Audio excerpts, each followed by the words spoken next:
To try to finally unravel how John Cecil ended up in the workhouse, Len has come to Sudbury to meet Richard Humphreys, a modern-day silk weaver and an expert on the history of silk weaving.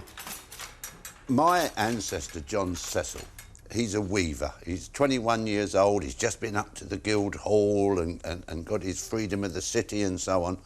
And within a relative short time, 30 or 40 years, he's gone from being a weaver to being in the workhouse. You know, can you shed any light on that? I can indeed, yes. This is the will of John Cecil's father.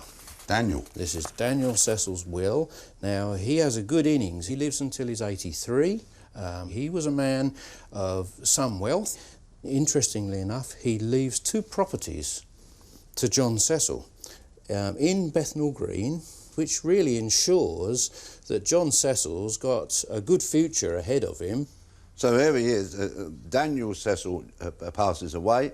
His son, John, takes over the business, basically. He does, yes. He's a freeman of the city. He actually can afford to take on weaving jobs, and you would have thought that things couldn't be rosier. Would be good. Unfortunately, the trade is in decline, and slowly but surely the trade moves away from Spitalfields, and journeyman weavers, which is what John Cecil was, would have been finding it more and more difficult to actually get work. By the time John Cecil turned 50 in 1847, he'd been carrying on a successful career in silk for 30 years. But the industry in East London was suffering from the effects of a range of laws called the Spitalfields Acts. These were designed to regulate the wages and working conditions of weavers living within a 40-mile radius of London. In fact, their effect was to paralyse the industry. To avoid this, weavers began to move out of London to nearby towns, where they wouldn't be restricted by the Acts. The laws had brought about a steady decline of the silk weaving industry in Bethnal Green.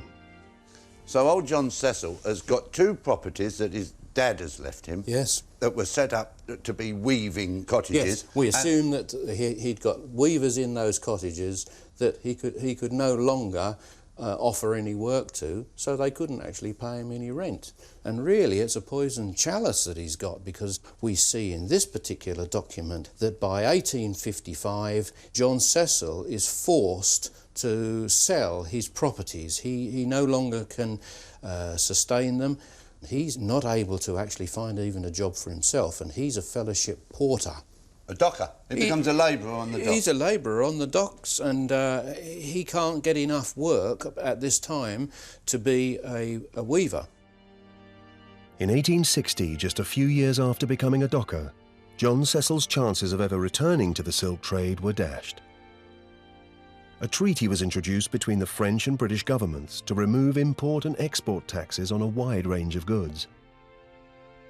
For the silk industry, this meant the import of cheap material from France, a move which had a devastating effect on silk weaving in Britain.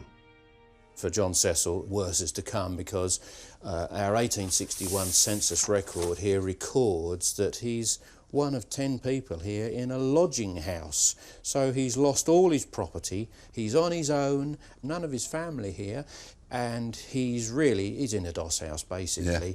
And just to give you an indication, this is what the lodging houses looked like of the day. This is an actual etching of the period of a lodging house interior. So this is the conditions that John Cecil would have found himself in. You know, absolutely deplorable conditions, all strangers, all sleeping together, 10 of them, probably in just one room, no sanitation whatsoever.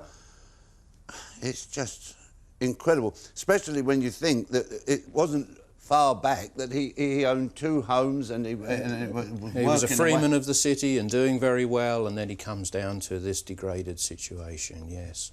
And it wasn't long after this that he went from here into the workhouse and death. Yes. And when you think his father lived to be 84, yes, and he died in his 60s, late 60s. Yes.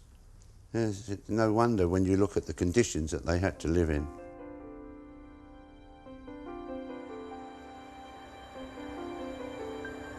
Well, who'd have imagined that just going to find out a little bit about my grandfather, Albert Eldridge, the greengrocer in Bethnal Green, we would be led along a path where we came to James Eldridge, who committed suicide because he would rather kill himself than go into the workhouse, and then on to John Cecil and his story, how he was a weaver and how he gradually, through circumstances not of his own making, ended up in a workhouse.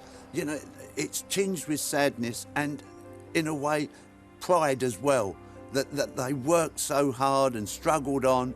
And it's just a wonderful story. It's just been marvellous.